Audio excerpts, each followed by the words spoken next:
내 안에 있는 하나님 나라라는 제목으로 잠시 말씀을 나누기를 원합니다. 우리나라에는 참 다양한 성씨들이 있습니다. 김이 박최가 거의 50%를 넘는다 그러더라고요. 김씨, 이씨, 박씨, 최씨. 어디 가서 돌 던지면 네 성 중에 한 사람이 맞는다는 그런 우스개 속담도 있지 않습니까? 그죠? 근데 그 성씨들이 보면 계파들이 있습니다. 무슨 파. 뭐 저 같으면 벽진이씨, 평정공파, 뭐 몇대손 이런 식으로 이제 파들이 같은 본 안에서도 쭉 내려가지 않습니까? 그래서 저희 시골에도 가면 저희 시골 집 바로 그 앞에 동네에 저희 계파의 평정공파의 시조가 되는 분에, 그러니까 저희 본의 시조는 따로 계시고 쭉 갈라지는 계파의 시조들이 군데군데 있을 거 아닙니까? 시간의 흐름 속에. 그분을 모시는 이제 사당이 크게 있어요. 제가 어릴 때는 그렇게 크지 않았는데 이제 시문화재로 지정되고 하면서 뭐 아마 지원도 받았지 않나 싶어요. 그래서 꽤 크게 지었어요. 안에 들어가면 그런 기와집들이 몇 크고 작은 방들, 뭐 안채, 사랑채 뭐 이렇게 해야 되나요? 그런 게 있고 안에 그분의 뭐 기리는 비석 업적 같은 것도 있고 그 입구에도 이제 뭐가 쭉 쓰여져 있어요. 이 집 주인이 어떤 사람이었고 무슨 관직을 했고 조선시대 때 뭐 어떤 좋은 영향력을 끼쳤고 뭐 이렇게 쭉 나옵니다. 지역에 시문화재다 보니까 유치원, 뭐 어린이집, 뭐 초등학생들이 한 번씩 탐방을 온대요. 예, 탐방을 오기도 하고 지금도 조금씩 뭘 이렇게 꾸미고 있더라고요. 잔디도 깔고. 가끔 이제 1년에 한 번씩 문중에서 제사를 드리는, 그러니까 저희 계파죠. 그 파의 사람들이 와서 제사도 드린다고 합니다. 저는 뭐 평일날에나 시골에 가니까 사실 그런 걸 거의 못 보지만 사실 거긴 평소에는 사람들이 살지 않아요. 그냥 이제 문화재인 거죠. 텅텅 비어 있습니다. 그래서 어릴 때 그 안에 들어가 가지고 막 놀았어요. 저는 그 안에 가면 큰 돌로 만든 거북이 비석 같은 거 있거든요. 그러면 거기 막 올라타 가지고 막 놀고 점프하고 막 하여튼 놀이터가 아닌데도 그냥 거기서 동네 형들이랑 많이 놀았던 기억이 납니다. 그래서 저희 애들도 명절에 내려가면 담 넘어서 거기 들어가요. 문이 잠겨 있으면 들어가서 지금은 깨끗하게 잘 돼 있으니까 제가 어릴 때는 막 낡았거든요. 오래된 집 그냥 그대로였어요. 옛날 집. 근데 그걸 다 허물고 새로 완전히 새 걸로 했더라고요. 한옥 그 옛날 스타일로. 그래서 뭐 저희 애들도 들어가면 사진도 찍고 거기서 뭐 이렇게 숨바꼭질도 하고, 예. 언뜻 보면 경복궁에 와 있는 것 같은 사진만 보면 약간 그런 이제 재미가 있는 곳입니다. 이제 그래도 좀 눈치 보면서 들어가요. 왜냐하면 그 동네에 저희 이제 문중 어른들도 계시고 하니 혹시 혼날까봐 막 기와장 밟고 막 담 넘어가고 이러다가 들키면 안 되니까. 어쨌든 그 집안 사람들한테는 그게 이제 좀 나름 의미가 있고 뭐 신성까지는 아니지만 좀 중요한 장소로 봅니다. 예. 오늘 우리가 읽은 본문에 보면 이스라엘 백성들에게 중요한 장소가 나옵니다. 어디일까요? 도시로는 예루살렘이겠죠. 그리고 그 예루살렘이 있는 시온산 자락. 그래서 시온산 시온 뭐 이런 말이 많이 나오잖아요. 성경에 보면 그 시온이 예루살렘 도시가 있는 그 산 자락에 도시가 세워져 있어요. 그 산 자락이 이제 시온산이 있는 자락이에요. 시온산 꼭대기에 예루살렘 도시가 있는 건 아니지만. 그리고 예루살렘에 뭐가 있습니까? 예루살렘 성전이 있죠. 그래서 오늘 본문에 보면 뭐 여러 표현이 나옵니다. 성산, 거룩한 산, 시온산을 말하겠죠. 시온의 문들. 이 시온의 문들이란 예루살렘 성전에 들어가는 문이 여러 개 있었어요. 하나가 아니라, 입구 하나가 아니라. 그래서 여러 문들을 이야기합니다. 뭐 하나님의 도성, 하나님의 성을 말하는 거죠. 예루살렘 성전을 말하는 곳입니다. 예루살렘 성전은 유대인들의 마음속에 거기는 하나님이 계신 곳이다. 여호와가 임재하시는 곳이다. 그래서 굉장히 상징적이고 거룩한 장소로 보고 있었습니다. 그러면서 유대인들의 마음속에는 어떤 신앙이 역사 가운데 뿌리를 내리느냐 하면 성전 중심의 신앙이 뿌리를 내립니다. 그러니까 광야를 지날 때는 모세 때 성막을 짓다가 가나안 땅에 정착하고 난 다음에 솔로몬이 성전을 짓고 나서부터는 성전 중심의 신앙생활을 하게 돼요.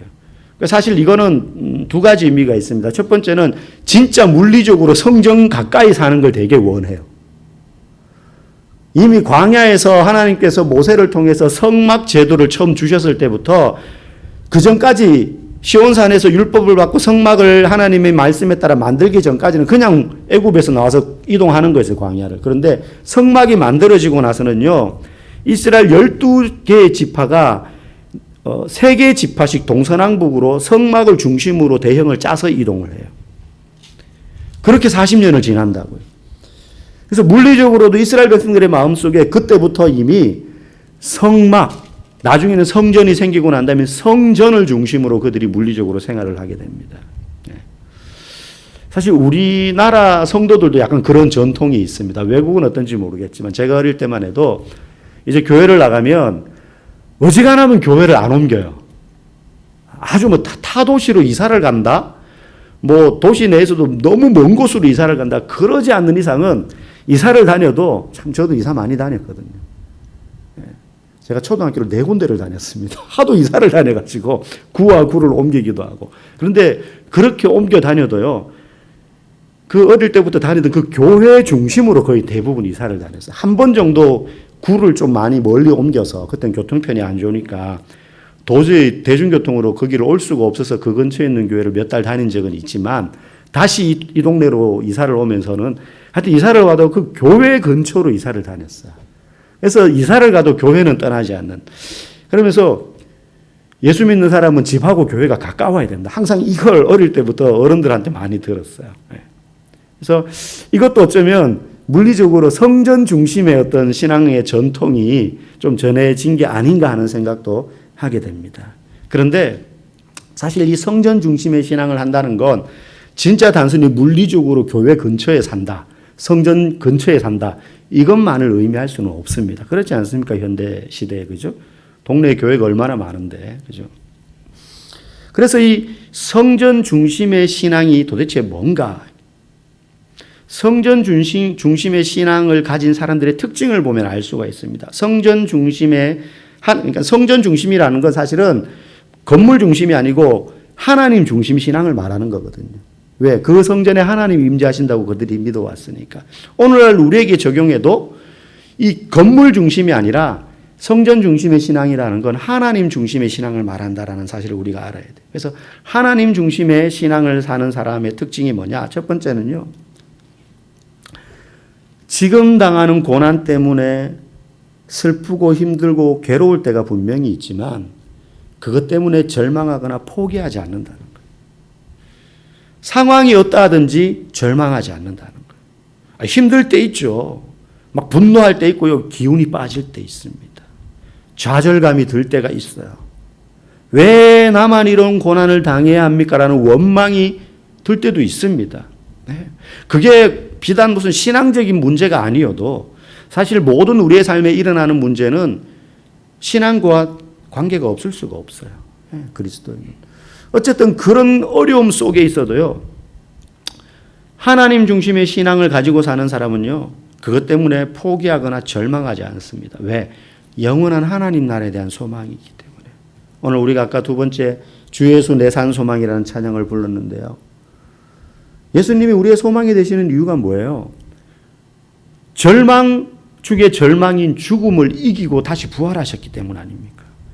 그러니 우리가 이 땅에 살면서 말할 수 없는 고난과 어려움을 겪어도 그 어떤 고난도 죽음보다 더한 고난은 아니잖아요.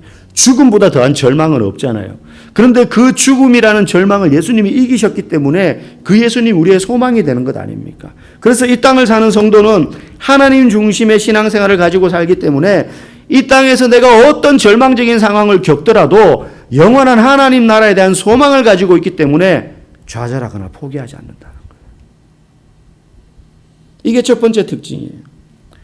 두 번째는요, 좋을 때나 나쁠 때나 하나님이 내 삶을 이끌고 가신다는 확신을 가지고 사는 사람입니다. 좋을 때는 하나님이 내게 친근하게 느껴지고 내게 좋은 분이고 나에게 복을 주시는 분처럼 생각될 수 있지만, 어려움이 찾아오면 하나님 나를 벌하시는 분, 하나님 나를 싫어하시는 분, 하나님 내 형편을 모르시는 분, 그렇게 느껴질 때 있어요. 그런데 그렇게 느껴질 만한 상황이 되어도 잘 될 때만 하나님이 내 삶을 이끌어줘서 나를 복 주셨다고 믿는 것이 아니라 힘들고 어려운 상황에도 하나님이 여전히 나를 이끌고 가신다는 믿음을 가진 사람이 하나님 중심의 신앙생활을 하는 사람이라는 거예요. 상황에 따라 하나님을 가까이 했다, 하나님을 멀리 했다는 게 아니라는 겁니다. 오늘 5절 말씀에 보면 이런 표현이 나옵니다. 같이 읽어볼까요? 지존자가 친히 시온을 세우리라. 시온은 하나님이 계신 곳. 넓게 말하면 그 하나님이 계신 그 장소만 말하는 게 아닙니다. 성전 안에서도 지성소 안이 하나님이 계신 곳이거든요. 근데 그 지성소만을 말하는 게 아니죠. 하나님 거기만 갇혀 계신 분이 아니잖아요. 온 세상 모든 곳에 하나님이 계신 곳입니다. 그러니 지존자 하나님이 여호와 하나님이 시온을 세운다는 말은 하나님이 하나님의 나라를 만들어 가신다는 거예요. 하나님의 나라를 하나님이 세워 가신다. 그 말은 하나님의 나라라는 게 뭐 깃발이 있고 나라가 있고 법이 있고 이런 게 아니라 하나님의 백성이 있는 곳에 하나님의 나라가 세워지는 거예요. 예수 믿는 사람이 살아가는 그 장소가 하나님의 나라가 세워지는 장소라는 거예요. 그래서 하나님이 하나님의 나라를 세우신다는 말은 그 나라 백성들이 거하는 그곳을 돌보시고 그 백성들을 인도하시고 지키셔서 그곳에 살게 하신다는 거예요. 그렇기 때문에 하나님 중심의 신앙생활을 하는 사람은 내가 어디에 가든지 어디에 있든지 어떤 의미에서는 내가 어쩌다 보니 흘러가지고 여기까지 왔다라고 생각할 수 있지만 그곳에도 하나님의 내 삶을 인도하고 계신다. 그래서 내가 거기에 있다는 걸 확신하는 겁니다. 어떤 사람은 옛날에 내가 잘 나갈 땐 서울에 살았는데 예전에 그런 말씀 많이 하시더라고요. 김인중 목사님 서울에서 잘 나가다가 망한 사람이 안산으로 다 흘러 들어왔다고. 그때 안산이 지금 막 염전 바치고 갯벌이 막 있고 이런 데였다 그러더라고요. 처음에 그분이 개척하실 때. 전부 공단 들어서고 하니까 전부 이제 그런 분들 실패한 분들. 근데 그러다가 이제 안산에서 밀려난 분들이 화성으로 이제 이게 과학적이진 않습니다. 그분들이 하는 말이에요. 점점 변두리로 간다는 거예요. 그렇다 할지라도 하나님 내 삶을 인도하고 계신다. 성공할 때만 인도하시는 믿음이 생기는 게 아니라는 겁니다. 하나님 중심의 신앙생활을 하는 사람. 그리고 세 번째 하나님 중심의 신앙생활을 하는 사람의 특징은 뭐냐? 내 인생의 목적이 내 소원에 맞춰져 있는 것이 아니라 하나님의 뜻에 맞춰져 있다. 내 인생의 목적이 내 소원이 아니라 하나님의 뜻에 맞춰져 있다는 거예요. 그래서 내가 지금 일하는 거, 직업, 사업, 내 성공, 내가 가지고 있는 건강, 물질, 인간관계, 그리고 이 모든 나의 소유라고 생각되는 것들이 사실은 내게 아니라 하나님 나라를 위해 쓰라고 잠시 이 땅에 맡겨주신 선물이다. 심지어 자녀와 내 생명까지. 내게 아니에요. 내게 아니에요.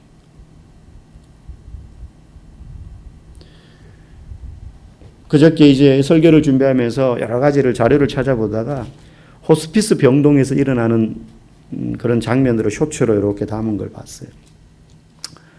아들이 한 대학생 한 두세 살 된 것 같아요. 엄마가 무슨 사연인지 모르지만 쇼츠니까 짧잖아요. 이제 이 콧줄을 꽂고 있는데 숨이 끊어지기 직전, 호스피스 병동이니까. 이제 얼마 안 남은 사람들만 거기 다 죽어요. 거기 있는 사람들은 거의 대부분. 그래서 거의 숨이 넘어가요. 완전히 이렇게 얼굴이 하얘가지고 옆으로 누워있어요. 근데 엄마가 죽겠다는 걸 아들이 알잖아요, 이제. 몇 달 동안 거기 있었지만. 그러니까 애가 막 오열을 하는 거예요, 아들이, 큰 아들이. 엄마.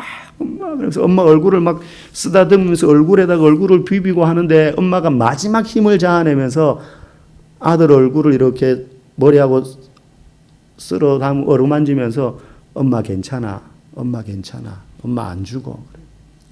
근데 알죠? 그러니까 막 아들이 그 침대 밑에 무릎을 꿇고는 막 차마 엄마 얼굴을 못 쳐다보는 거예요. 엄마가 숨이 끊기는 그 순간을 볼 수가 없는 거예요. 그러니까 막 아들이 울어요. 저는 개인적으로 목회를 하다 보니까 뭐 자주는 그런 상황이 아니지만 임종하는 분들을 지켜볼 때가 있습니다. 여러분, 우리의 생명도 우리 게 아니라는 걸 느껴요, 그럴 때. 이게 숨 들이쉬는 게 아무것도 아닌 것 같잖아요. 그걸 못해요.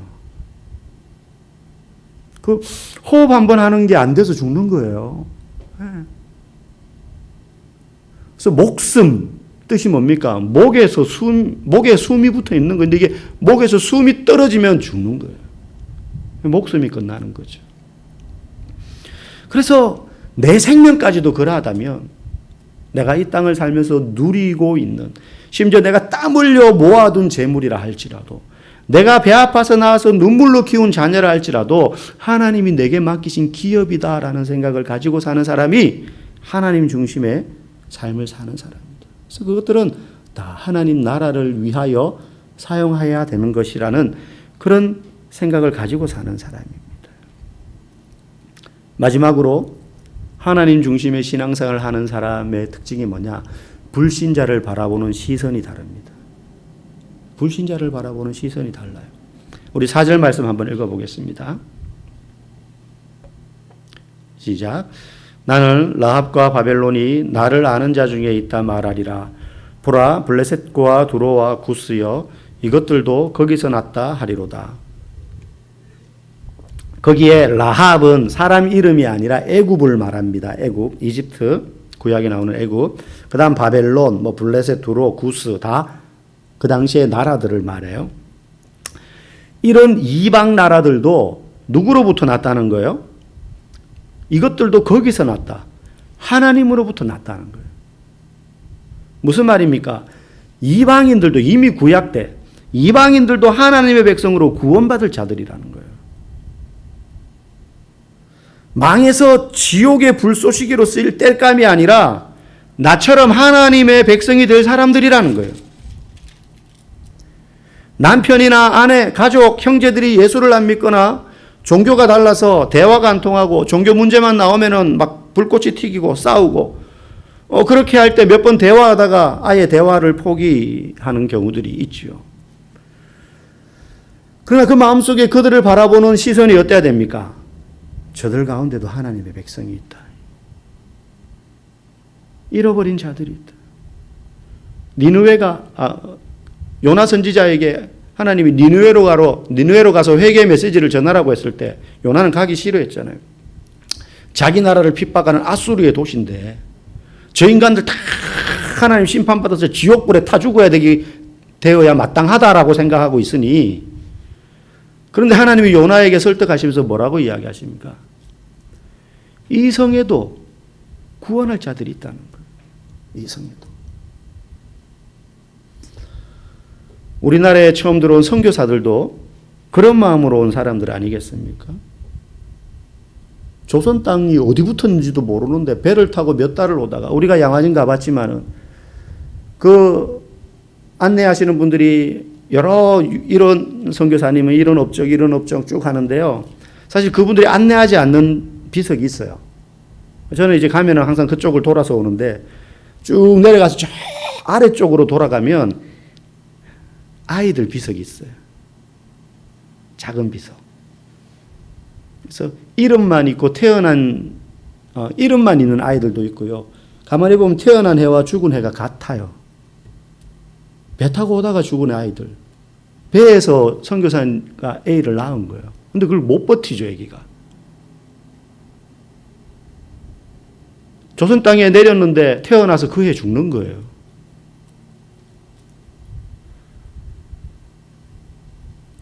그런 위험을 무릅쓰고 이 조선 땅에도 구원받을 하나님의 백성이 있다는 걸 알기 때문에 집신 신고 상투 틀고 다니던 백정들을 향해서 복음을 전했던 것입니다.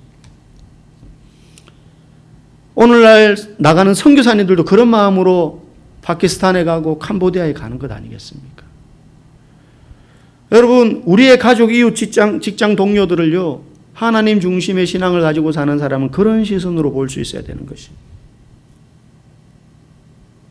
하나님의 나라가 어디에 세워지는 줄 아십니까? 이스라엘에 다시 세워지는 겁니까? 예루살렘에 다시 세워지는 겁니까? 그렇게 믿는 사람들이 세대주의 종말론을 믿는 이단들입니다. 잘못된 신앙입니다. 하나님의 나라는 지금 내가 있는 이곳에 세워지는 겁니다. 지금 내가 살고 있는 가정, 지금 내가 다니고 있는 교회, 지금 다니는 직장과 살고 있는 마을. 그래서 우리를 거기에 보내신 거예요. 직장에 사명을 가진 자로서 그 직장에 보낸 거예요. 여러분, 하나님께 우연은 없습니다. 내가 이 가정에 태어나고 이 교회를 다니고 이 회사에 다니고 이 일을 하고, 여러분, 우연은 없어요. 내가 이 지역에 사는 것. 하나님이 우리를 방치하고 있는데 어떻게 내 마음대로 흘러 살다 보니 내가 여기 왔어. 그런 사람 아무도 없습니다. 그건 하나님이 그건 하나님일 수가 없어요. 저만 하더라도 대구에서 저는 태어나서 자라서 중고등학교, 대학교 다 하고, 대구에서 전도사로 처음 사역을 시작했고, 계속해서 대구에서 사역하면서 그곳을 떠난다는 생각을 해본 적이 없어요. 그냥 저절로. 네. 그런데 하나님의 인도하심을 따라 수원으로, 화성으로, 그리고 이곳 평택까지 왔어요. 제 계획에는 없던 일이에요. 이거 전부 다. 그때까지는 제가 단 한 번도 수원을 와본 적이 없고, 단 한 번도 화성을 가본 적이 없고, 단 한 번도 평택으로 와본 적이 없어요.